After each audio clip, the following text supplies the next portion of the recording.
যদি কোরআনের বিরুদ্ধে একটা কথাও বইলা থাকে, তওবা ছাড়া যদি মারা যায়, তার জানাজা আমরা পড়বো না। কুকুর বিড়ালের মতো রাস্তাঘাটে পড়ে থাকবে, তারপরে জানাজা পড়তে যাব না। আপনি যদি হুকুম না মানেন, নিজেকে মুসলমান দাবি করবেন না। কারণ কোরআনের হুকুম কিয়ামত পর্যন্ত, তার মানে উম্মতি মুহাম্মদি যারা, এই হুকুম আমার জন্য আপনার জন্য। কথা হয় না দি? যদি মানেন মুসলমান, না মানলে নামদারি মুনাফিক। কথা হয় না? নামদারি মুনাফিক। আগে নবীজি, আমার আব্বা তলে তলে ইসলামের ক্ষতি করছে, আপনাকে মারার জন্য ষড়যন্ত্র করছে। কিন্তু আমার আব্বা মারা যাওয়ার পরে আমি সন্তান হিসাবে আমার কষ্ট লাগে। আমি জানি আমার বাবা ভালো ছিল না। আল্লাহর নবী বলেন, এখন আমার করণীয় কি? আব্দুল্লাহ বলেন, নবী গো, আমার দিলটা সাক্ষী দেয়, আমার দিলটা সাক্ষী দেয়, আপনি নবী যদি আমার আব্বার জানাজাটা পড়ায়া দিতেন, তাহলে আমার দিলটা সাক্ষী দেয় আল্লাহ রাব্বুল আলামিন আপনার জানাজার বরকতে আমার আব্বারে মাফ করে দিত। এটা কার ধারণা? ছেলের ধারণা। আব্দুল্লাহ বলে, নবী গো, আমার দিলটা সাক্ষী দেয় গো নবী, আপনি নবী যদি আমার আব্বার জানাজা পড়ায়া দেন, তাহলে আমার আব্বার আপনার জানাজার বরকতে আমার আব্বার জিন্দেগির গুনাহ মাফ করে দিবে। আল্লাহর নবীর তো মায়া দয়ার কোনো অভাব ছিল। কথা কয় না? ওমা আরসালনাকা ইল্লা রাহমাতাল লিল আলামিন। আল্লাহর নবীর মায়া দয়ার কোনো অভাব ছিল না। আব্দুল্লাহ যখন নবীর কাছে প্রস্তাব দিল, নবী গো, আমার আব্বার জানাজা পড়ায়া দিলে, আমার দিলে সাক্ষী দেয় আমার আল্লাহ আমার বাবারে মাফ কইরা দিবে। নবীর মায়া দয়ার কোনো অভাব নাই। নবী চিন্তা করলো, আমার একটা জানাজা পড়ায়া দিলে যদি তার আব্বারে আমার আল্লাহ মাফ করে দেয়, অসুবিধা কি আমি জানাজা পড়ায়া দিব? সুবহানাল্লাহ। আমি জানাজা পড়ায়া দিব। নবীর মহব্বত আর ভালোবাসা। আপনি যদি জানতেন যে আপনার বিরুদ্ধে এই লোকটা সব সময় ষড়যন্ত্র করে, আপনার মারার লেগে ষড়যন্ত্র করে, আপনার ক্ষতি করতেছে, হে মরলে তাহলে জানাজাতে যেতেন না। কথা হয় না? আমরা গ্রামগঞ্জের স্বভাব আছে, অনেকে জানাজা যায় না, ফেলে খেলে বলে বাপরে বাপে জ্বালাই লিছে, হে জ্বালাই লিছে, এই জন্য এর জানাজাতে যায় না। কিন্তু আল্লাহর হাবিব এত কিছু জানার পরে আব্দুল্লাহরে বলেন, আব্দুল্লাহ ওয়াদা দিলাম আমি তোর আব্বার জানাজা পড়ায়া দিব। সুবহানাল্লাহ। আব্দুল্লাহ তো সাহাবী, একটা সেকেন্ড তো নবীর কাছে দাঁড়ায় নাই। দাঁড়াইছে না, একটা দৌড় মারছে, দৌড় মেরে গেছে, নবীর কাছ থেকে চলে গেছে। এটার কারণ আছে। আব্দুল্লাহ যখন দৌড় শুরু করছে, সাহাবায়ে কেরাম আটকা, মিয়া দৌড়ো কা, আমি এখানে থাকবো না। কারণ সাহাবী খুব চালাক। যদি নবীর কাছে দাঁড়ায় থাকি, রাসূল বলছে জানাজা পড়াইবার, দাঁড়ায় থাকলে জিবরাইল হবে ভরাইয়ের না, আয়াত নাজিল হয়ে যাবো। সেজন্য আমি এনতে সরে যাই, কি চালু দূরে গেছে। আব্দুল্লাহ করছে কি, গোটা মদিনার অলিতে গলিতে চতুর্দিক দিয়া পাবলিসিটি করলো, তোমরা জানো নি আমার আব্বার জানাজা কিন্তু বিশ্বনবী পড়াবে। গোটা মদিনায় অলিতে গলিতে ছড়াইয়া দিছে যে আমার আব্বার জানাজা বিশ্বনবী পড়াবে। আব্দুল্লাহ যখন মদিনার অলিতে গলিতে চতুর্দিক দিয়া জানায়া দিল আমার আব্বার জানাজা বিশ্বনবী পড়াবে, মদিনার মানুষ আতঙ্কে আছে, আশ্চর্য হয়ে গেছে, এটা কিভাবে সম্ভব? কারণ গোটা মদিনার মানুষ জানতো আব্দুল্লাহ ইবনে উবাই ইবনে সুলুল একটা টাটকা মুনাফিক ছিল। এটা মনে মনে সবাই জানতো। আমরা যখন আখাম কুখাম করবে, আমাদের ভাষের মানুষ কিন্তু বুঝতে পারবে। কথা না দি, আপনি যখন দুর্নীতি করবেন, সাদাবাজি করবেন, টেন্ডারবাজি করবেন, আপনি ভাববেন না যে মানুষ আপনার চরিত্র জানে না। মানুষ জানে, কিন্তু হয়তো বা আপনার ভয়ে বলে না, কারণ আপনি তো জালেম। আপনি জালেমের ভয়ে মানুষ মুখ খুলে না, কিন্তু আপনার অপকর্ম সবার জানা আছে। বাস্তব না বাস্তব? এই আব্দুল্লাহ ইবনে উবাই ইবনে সুলুল হে যে খারা শয়তান, এটা মদিনার মানুষ জানতো, কিন্তু ভয়ে বলতো না। ডাইরেক্টলি এর কোনো আহামে যত বড় শয়তান এটি ধরা ছোঁয়ার বাইরে, কথা ঠিক নেই, ডাইরেক্ট ধরা যায় না। আব্দুল্লাহ যখন গোদা মদিনার অলিতে গলিতে ছড়াইয়া দিছে যে আমার আব্বার জানাজা পড়াবে বিশ্বনবী, মদিনার মানুষকে সব বনস করে দিছে। এত বড় টাটকা মুনাফিকের জানাজা রাসূল পড়াবে, এটা হতে পারে না। মানুষ আশ্চর্য হয়ে গেছে, চতুর্দিক দিয়া মানুষের কানে পৌঁছে দিছে আমার আব্বার জানাজা পড়াবে, আল্লাহর নবী জানাজা পড়াবে। চতুর্দিক দিয়া যখন ঘোষণা করে দিল, এই পাবলিসিটি যখন মুনাফিকের কানে গেছে, কারণ আব্দুল্লাহ ইবনে উবাই ইবনে সুলুলের কিছু সেলা ফেলা আছে না নাই, এর বিশাল একটা গোডেল আছিল, এর একটা গ্যাং আছিল, প্রচুর বড় গ্যাং, যেটা দিয়ে ইসলামের ক্ষতি করত। ওই 1000 মুনাফিকের খানে এই খবর ফুটছে যে আমাদের নেতার জানাজা আব্দুল্লাহর পুত্র মোহাম্মদ পড়াবে। 1000 মুনাফিকে কয়টা কেমনে সম্ভব? সারাটা জীবন বেচারার বিরোধিতা করলাম, সারাটা জীবন ইসলামের 12টা বাজাইলাম, যার নেতৃত্বে করলাম, এই লোকের জানাজা যদি আব্দুল্লাহর পুত্রে মোহাম্মদে পড়ায়, এই জানাজা দেখতে হবে। বলুন পড়বে না দেখবে? দেখতে হবে।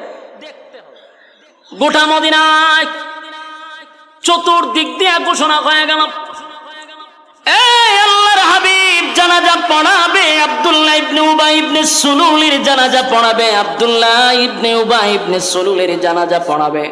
চতুর্দিক দিয়া যখন খবর হয়ে গেল, এই খবরটা হযরত ওমরের কান পর্যন্ত গিয়া পৌঁছে গেছে।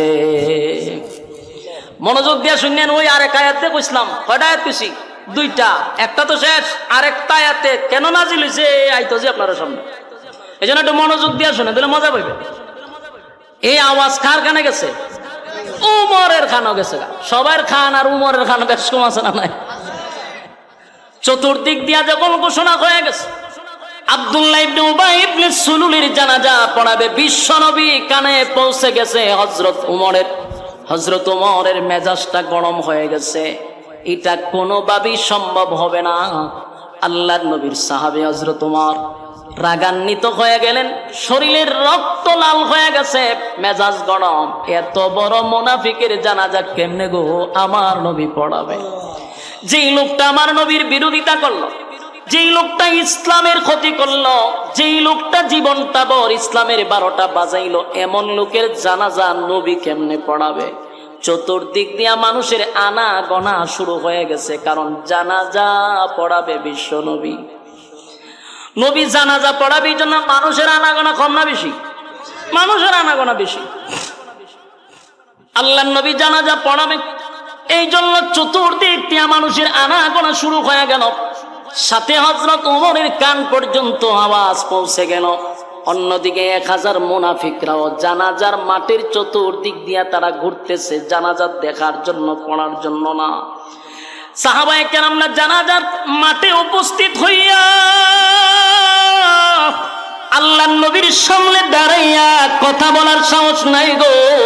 কেমনে রে এই মুহূর্তে নবীরে বলি যে নবী গো, এই লোকটা মুনাফিক ছিল, আপনি নবী হইয়া এত বড় মুনাফিকের জানাজা আপনি পড়ায়েন না, এই কথাটা কে বলবে? এমন সাহস কোন সাহাবীর কলিজায় নাই নবীর সামনে দাঁড়ায়া নবীরে বলবে। সাহাবীরা আতঙ্কে ছিল, কোথায় রে হযরত ওমর কোথায়? আজকের এই দিনে নবীরে একমাত্র ওমরই বলতে পারবে, ওমরে আটকাইতে পারবে। চতুর্দিকে তাকায়া দেখে হযরত ওমর জানাজার মাঠের ভিতরে প্রবেশ করিয়া কোনো দিকে তাকাইলেন না, ডাইরেক্ট নবীর সামনে গিয়া হাজির হয়ে গেছে। নবীর সামনে দাঁড়াইয়া হযরত ওমরেরও সাহস হয় না নবীরে বলবে যে আপনি জানাজা পড়ায়েন না। কথা কি বুঝতেছেন? খলিফাতুল মুসলিমিন ওমর নবীর সামনে দাঁড়াইয়া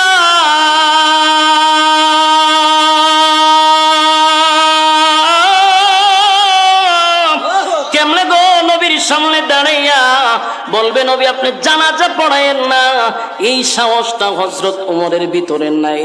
হযরত ওমর চতুর্দিক দিয়া ঘুরতেছিল, বাড়তেছিল, চতুর্দিক দিয়া মানুষের আনাগোনা, 1000 মুনাফিকরা চতুর্দিকে ঘুরতেছিল। হযরত ওমর চতুর্দিক দিকে দাঁড়াইয়া নবীর একবার কাছে যায়, আবার পিছনে যায়। কেমনে রে, আমি নবীরে বলি আপনি জানাজা পড়ায়েন না। নবীর সামনে দাঁড়াইয়া হযরত ওমর মোমের মতো নরম হয়ে গেল। হঠাৎ করে উমরের কানের মধ্যে আওয়াজ আসতে লাগলো, মনে মনে ভাবতেছিল যে আমি ডাইরেক্ট না বলতে পারি, ইনডাইরেক্ট তো বলা যায়। সুবহানাল্লাহ। ওই আমি যে 2 নাম্বার আয়াত পড়ছি, ওই আয়াত হযরত ওমর তেলাওয়াত শুরু করছে। সুবহানাল্লাহ। নবীর কানে কানে গিয়া বলেন, নবীর কানে কানে বারবার হযরত ওমর বলতে লাগলো, বারবার নবীর কানে কানে গিয়া বলতে লাগলো, ইস্তাগফির লাহুম আও লা তাস্তাগফির লাহুম, ইন তাস্তাগফির লাহুম 70 মাররাতান ফালান ইয়াগফিরাল্লাহু লাহুম যালিকা বিআন্নাহুম কাফারু বিল্লাহি ওয়া রাসূলিহি ওয়াল্লাহু লা ইয়াহদিল কওমাল ফাসিকিন। হযরত ওমর আল্লাহর হাবিব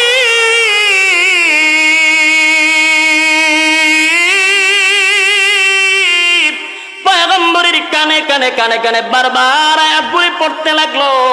নবীজি চতুর্দিকে তাকায় দেখে উমর খালি চতুর্দিকে গোড়ায় আর বলে, ইস্তাগফির লাহুম আও লা তাস্তাগফির লাহুম, ইন তাস্তাগফির লাহুম আও লা তাস্তাগফির লাহুম। বারবার আয়াত পড়তেছে, বারবার আয়াত পড়তেছে, নবী শুনতেছে। হঠাৎ করে আল্লাহর পয়গম্বর বলেন, উমর রে, আমারে কি বুঝাইতে চাও, কি শোনাইতেছো, কি বুঝাইতে চাও? হে উমর, এতে রব্বে কারীম বলেছেন, আমি যদি কোনো মুনাফিকের জন্য 70 বার দোয়া করি, 70 বার দোয়া করি, আমার আল্লাহ দোয়া কবুল করবে না, আমার আল্লাহ দোয়া কবুল করবে না। এই আয়াত তুমি আমারে বারবার শোনাইতেছ, আমি যেন তার জন্য দোয়া না করি। এই আয়াতে আল্লাহ বলছেন 70 বারও যদি আপনি নবী হইয়া মুনাফিকের জন্য দোয়া করেন, আমি আল্লাহ আপনি নবীর দোয়া কবুল করব না। কি বুঝলেন? কিছু বুঝতেছেন? যেখানে নবীর দোয়া হোক, অভিশাপ হোক, সাথে সাথে আল্লাহ কবুল করে। নবীর দোয়া করছে, সাথে সাথে কবুল। সেখানে আল্লাহ নিজে বলে, আপনি নবী হইয়া 70 বারও যদি দোয়া করেন, কার জন্য? মুনাফিকের জন্য, আমি আল্লাহ আপনার দোয়া কবুল করব না। এখন চিন্তা করেন মুনাফিক কত নিকৃষ্ট। আল্লাহর নবী বলেন, উমর, এই আয়াতে রব্বে কারীম আমারে বলছে 70 বারও যদি দোয়া করি, আমার মালিক আমার দোয়া কবুল করবে না, দোয়া কবুল করবে না। উমর রে, আমি জানতে চাই, আমি নবীর ভিতরে আল্লাহ এত দয়া মায়া কেন দিল? এত মায়া, এত মহব্বত আমার ভিতরে আল্লাহ কেন দিল? আল্লাহ বলছে 70 বার দোয়া করলে কবুল করবে না। আমি নবীর মনটা চায়, কোনো নাফরমানের জন্য যদি 100 বার দোয়া করি, আমার আল্লাহ যদি এরপরও কবুল করে, আমি নবী এটা চাই। সুবহান। হযরত ওমর বলে, নবী গো, আমার আল্লাহ তো আপনাকে নিষেধ করছে মুনাফিকের জন্য দোয়া করতেন না, এরপরে কেমনে জানাজার মাঠে দাঁড়াইলেন, জানাজা পড়ার জন্য প্রস্তুতি নিলেন? ওগো নবীজি, এই লোকটা কত বড় মুনাফিক, এই লোকটা কত বড় গাদ্দার, জীবনটা বর আপনি নবীর বিরুদ্ধে ষড়যন্ত্র করলো, ইসলামের ক্ষতি করলো, তার জন্য বহু সাহাবায়ে কেরাম শাহাদাত বরণ করছে তার চক্রান্তের কারণে। এমন টাটকা একটা মুনাফিকের জানাজা আপনি কেমনে পড়াবেন, কেমনে পড়াবেন? আমি ওমর এটা বরদাস্ত করতে পারি না, সহ্য করতে পারি না। এই জন্যই বারবার বলি, ইস্তাগফির লাহুম আও লা তাস্তাগফির লাহুম, ইন তাস্তাগফির লাহুম 70 মাররাতান ফালান ইয়াগফিরাল্লাহু লাহুম যালিকা বিআন্নাহুম কাফারু বিল্লাহি ওয়া রাসূলিহি ওয়াল্লাহু লা ইয়াহদিল কওমাল ফাসিকিন। এই সমস্ত লোকের ব্যাপারে আমার আল্লাহ আপনাকে স্পষ্ট ঘোষণা করছে, যারা ফাসিক, যারা আপনি এবং রাসূলের, আল্লাহ এবং রাসূলের হুকুম এবং তরিকা অনুযায়ী চলে না, যারা জীবনভর রসুলের সঙ্গে কুফরি করছে, আল্লাহর সঙ্গে কুফরি করছে, এমন ব্যক্তির জন্য দোয়া করবেন না। 70 বার দোয়া করলে কবুল করব না। ওমর যখন বারবার নবীরে বারবার একই কথা বলতেছিল, আল্লাহর নবী বলেন, ওমর আমার উপর দিয়া মাতব্বরি কইরো না। বুঝতেছেন কথা? আল্লাহর নবী বলেন, এ ওমর আমার উপর দিয়ে মাতব্বরি করো না। এই আয়াতটার মধ্যে আল্লাহ কি বলছে? বারবার তুমি পড়তেছ, আয়াতের মধ্যে আল্লাহ বলছে আমি দোয়া করব না, 70 বার দোয়া করলে কবুল করবে না। এই লই আয়াত। আয়াতের কোথাও তো লেখা নাই যে আমি মুনাফিকের জানাজা পড়াবো না। কথা কি বুঝতেছেন? উমর পড়ে, ইস্তাগফির লাহুম আও লা তাস্তাগফির লাহুম ইন তাস্তাগফির লাহুম 70 মাররাতান ফালান ইয়াগফিরাল্লাহু লাহুম। আয়াত রিপিট করতেছে। আল্লাহ এই আয়াতে বলছে একবার নয় 70 বার দোয়া করলে কবুল করব না। কিন্তু নবী বলেন এই আয়াতের কোথাও নামাজের কথা নিষেধ নাই, তাই আমি নামাজ পড়াবো। কথা বুঝতেছেন? হযরত উমর আকাশের দিকে তাকাইয়া বারবার আসমানের দিকে তাকায় আর বলে, মালিক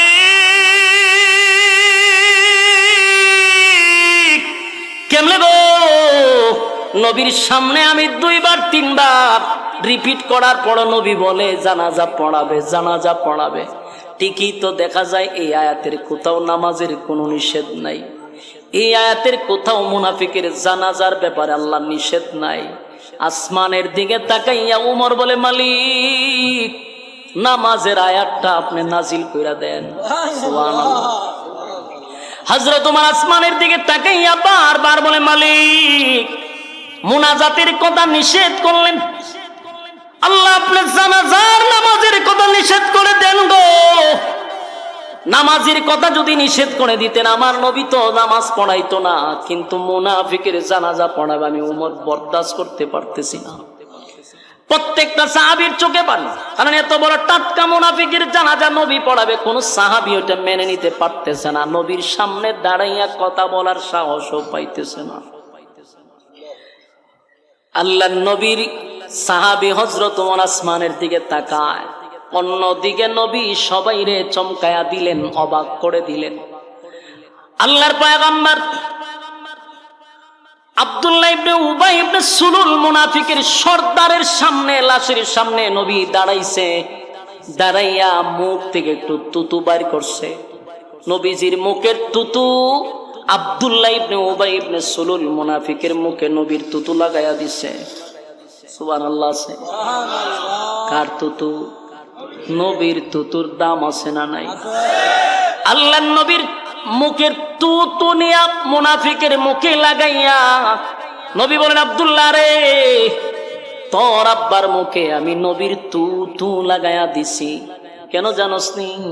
আমি চাই আমার তুতুর বরকতে তোর আব্বারে আমার আল্লাহ যেন মাফ করে দেয়। এ আমার নবীর কত মায়া, নবীর মুখের তুতু লাগাইয়া দিল। সাহাবায়ে কেরাম আশ্চর্য হয়ে গেল, হায়রে এত বড় টাটকা মুনাফিকের মুখে নবী তুতু লাগাইয়া দিছে। আশ্চর্য হয়ে গেছে। অন্যদিকে উমর শুধু বারবার আসমানের দিকে তাকায় বলে, আল্লাহ আয়াত নাজিল করেন, আয়াত নাজিল করেন, জানাজাটা যেন আটকা পড়ে যায়। কিন্তু নবী আরো আশ্চর্য করে দিল। নবী মানুষ যারা ছিল তারা সবাই অবাক হয়ে গেছে। আল্লাহ নবীর নিজের শরীরের জুব্বাটা খুলে ফেলছে। সুবহানাল্লাহ। নবীর জুব্বাটা খুলে, আল্লাহর পয়গম্বর জুব্বাটা খুলে মুনাফিককে কাপন স্বরূপ নবীর জুব্বা পড়ায়া দিছে। সুবহানাল্লাহ। জোরে বলেন আল্লাহু আকবার।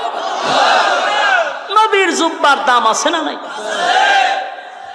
সমস্ত সাহাবীরা মুনাফিক যারা ছিল 1000, ইয়াদ আছে নি?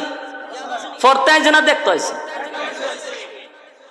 1000 মুনাফিক তাকায় আছে। নবীর জুব্বা খুলে ফেলছে।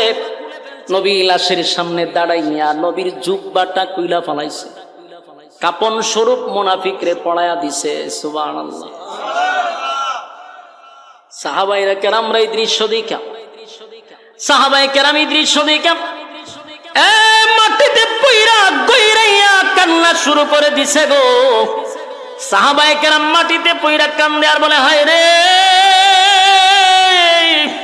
সাহাবী হইয়াও নবীর জুব্বা পাইলাম না, নবীর জুব্বা পাইলাম না, নবীর জুব্বা পাইলাম না। একটা টাটকা মুনাফিক হইয়া আমার নবীর জুব্বা মুবারক পাইল। মাঠের মধ্যে গইরাইয়া গইরাইয়া সাহাবায়ে কেরামরা কান্দে আর বলে, নবীর জুব্বা পাইছে, তার কত বড় কপাল। আল্লাহর নবী বলেন, আব্দুল্লাহ শুন,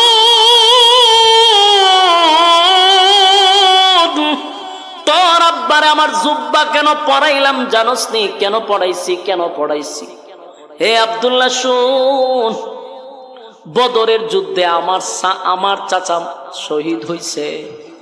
বদরের যুদ্ধে যখন আমার চাচা শহীদ হয়ে গেল, সাহাবায়ে কেরাম শহীদ হইছে, সাহাবীদেরকে যে কাফন দাফন করব, তাদেরকে যে দাফন করব, শরীরে কাফন পরানোর মতো কোনো কাপড় নাই।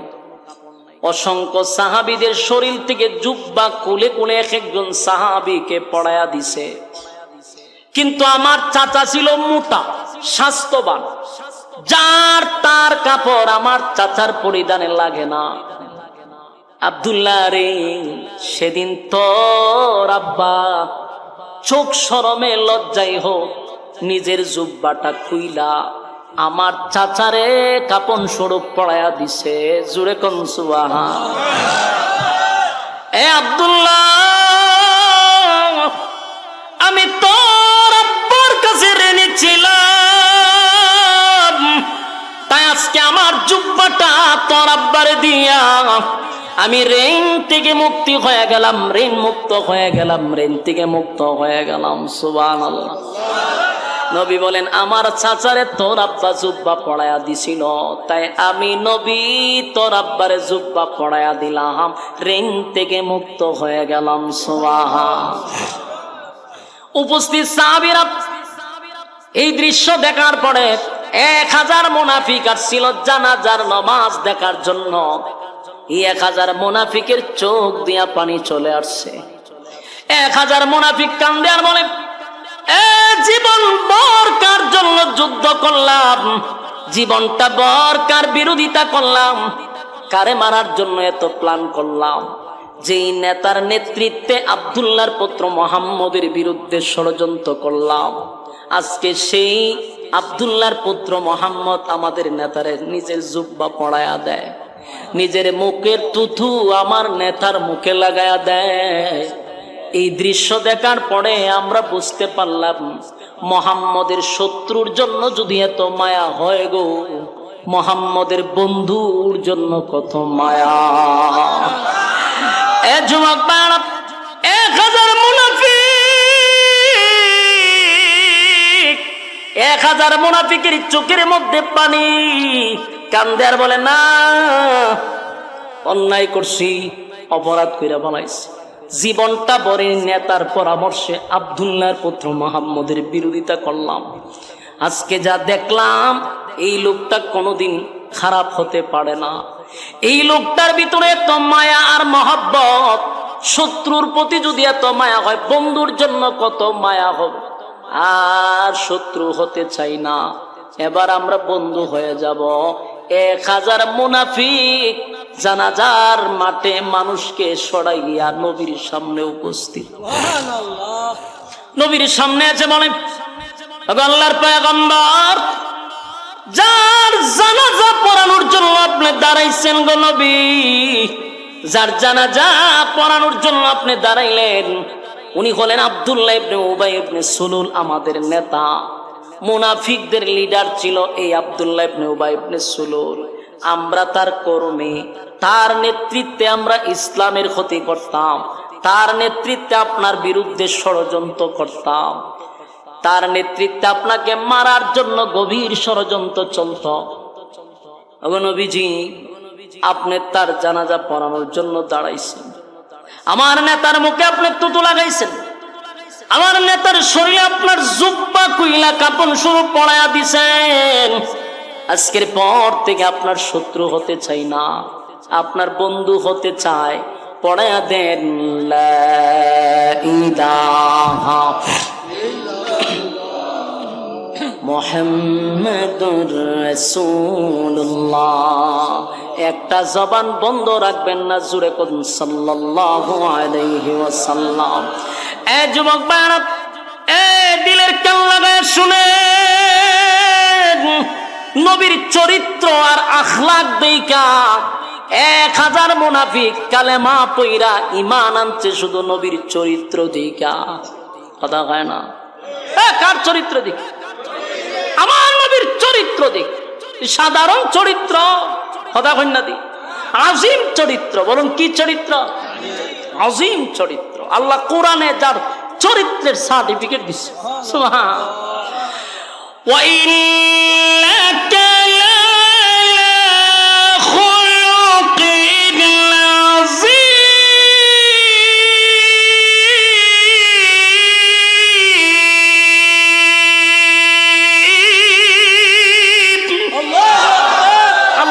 আজিম দান করছি, খুলুকে আজিম, যার চরিত্রে একটা স্পট নাই। সুবহানাল্লাহ। আজিম চরিত্র ও চরিত্র দিকটা 1000 মুনাফিক কালেমা পড়তে বাধ্য হয়েছে। এখন আমি আপনাদের কাছে জানতে চাই, মুনাফিক মরছে কয়টা? একটা। কালেমা পড়ছে কয়টা? 1000। নবীদের হিকমত, আল্লাহর নবী জানা যায় না গেলে 1000 মুনাফিক কালেমা পড়তো। কথা কয় না দি? মরছে তো একটা লিডার, বাকি তার সমস্ত কর্মীরা কালেমা পড়ে ঈমান আনছে। কিন্তু সবাই খুশি। উপস্থিত জানাজার মাঠে সমস্ত সাহাবীদের মুখে আনন্দের হাসি, যে যাক একটা মরছে, তার পুরা ছেলাপেলা যা আছে সব কালেমা পড়ছে। খুশি না বাজার? কিন্তু একজন এখনো খুশি হয়েছে না, হযরত ওমর। উমরের মুখে কোনো খুশি নাই। উমরের বক্তব্য একটাই, আমনে কেমনে তার জানাজা পড়াইবেন। আমার কথা কি বুঝতেছেন? সমস্ত সাহাবীর আনন্দে, মুখের মধ্যে হাসি, যে একজন মরছে 1000 কালেমা পড়ছে। কিন্তু হযরত উমর মুঠেও কোনো আনন্দিত নয়। উমরের একটাই কথা, এত বড় টাটকা মুনাফিকের জানাজা আপনি নবী হইয়া কেন পড়াইবেন? আর এতক্ষণ আমি বলছি, এখন তার 1000 কর্মী বলতেছে যে সে টাটকা মুনাফিক ছিল। খালি মুনাফিক না, সে লিডার ছিল। এখন তো আপনি নিজ কানে শুনছেন, তার কর্মীরা আপনার সামনে সাক্ষ্য দিছে। এখন কিভাবে আপনি জানাজা পড়াইবেন? এটা হলো উমরের বক্তব্য। কথা বুঝতেছেন? সবাই কি আর উমর হয়? কথা বলেন না দি? সবাই তার উমর নয়। সবার মুখে হাসি, কিন্তু উমরের মুখে হাসি নেই। উমরের একটাই কথা, জানাজা পড়াইতেন না। আল্লাহর রাসূল সমস্ত সাহাবীদেরকে উপস্থিত করে, হযরত উমর বারবার নবীর দিকে তাকাইতেছে, কিন্তু আল্লাহর রাসূলের সিদ্ধান্ত হলো জানাজা উনি পড়াবে। বলুন জানাজা পড়াইব। উমরের সিদ্ধান্ত জানাজা পড়াইয়েন না। হযরত উমর চতুর্দিকে তাকায়া দেখে সবার মুখে মুস্কি হাসি, খুব সবাই খুশি। 1000 মুনাফিক কালেমা পড়ছে। কিন্তু হযরত উমর বারবার নবীর দিকে তাকায় আর আয়াতটা খালি মুখ দিয়ে বড়র বড়র করতেছে, যাতে রাসূল এরপর থামে। আল্লাহর রাসূল ডাইরেক্টলি উমরকে দেখাইয়া আল্লাহু আকবার কইয়া হারিয়ে গেছে। বলুন নামাজ শুরু করছে কিনা? নামাজ শুরু করে দিছে। বিশাল জামাত, মুনাফিকের জানাজা রাসূল সামনে ইমাম হইয়া পড়ানো শুরু করছে। উমর জানাজা শরীক হয়েছে, নবী পড়াইতেছে, জানাজা শরীক হয়েছে। জানাজা তো পড়াই লিছে। এত কিছু করার পরেও রাসূল কি থামছে? জানাজা পড়াইছে। উমরের মনটা খুব খারাপ, বারবার খালি আসমানের দিকে তাকায়, আল্লাহ এত কিছু কইলাম, একটা আয়াত নাযিল হইতো, তুই নবী নামাজ আর পড়াইতে পারে না। আয়াতও নাযিল হইছে না, নবীও জানাজা পড়াইছে। যাক, উমরের মনটা বড় খারাপ বসে রয়েছে। হঠাৎ করে ছায়া দেখে জানাজা তো শেষ হয়েছে, নবী আবার হাঁটতে হাঁটতে লাশের সাথে কবরে যাইতেছে। উমরের মেজাজটা আরো গরম হয়ে গেছে। যাক, জানাজা জানা আপনি দায় সারা করছেন, ফরাই লিছেন, তাহলে কবরও যান কেড়ে। তার মানে আপনি এখানে দোয়া করবেন? আল্লাহ যে দোয়া করার কথা নিষেধ করছে, আপনি এখানে এই কামও করবেন? উমর আর মান্না নিতে পারতেছেন। এতক্ষণ যাওই মানছে, যখন দেখছে রাসূল খবরও যায় তখন কোন আর মানুষ দিতেছে না। এখন করতো কি, রাসূলরে তো ডাইরেক্ট বাধা দেওয়া সম্ভব, কথা কয় না, নবীরে বাধা দেওয়া যায়, নবীরে বাধা দেওয়া যায়। উমর এখন করবে কি? এখন উমর আল্লাহরে ডাকা শুরু করছে, আল্লাহ আমনে ওই তাকায়া দেখেন আপনার বন্ধু জাগা, তারা কি নামাজ পড়াইছে, খবরও যায় কেন? নামাজ পড়াইছে, খবরও যাওয়া তো দরকার নাই। কোন রকম মুনাফিকের জানাজা পড়েছে, শেষ। দায় ছাড়া অনেক সময় আছে না, অনেক নেতাহারা জীবন কোরআনের বিরোধিতা করছে, ইসলামের বিরোধিতা করছে, টুফির বিরোধিতা করছে, দাড়ির বিরোধিতা করছে, এরপরে এরকম টাটকা শয়তান মরলে দায় সারানোর জন্য অনেক ইমাম বাধ্য হইয়া দাঁড়ায়। কথা দিয়ে কই না আপনারা?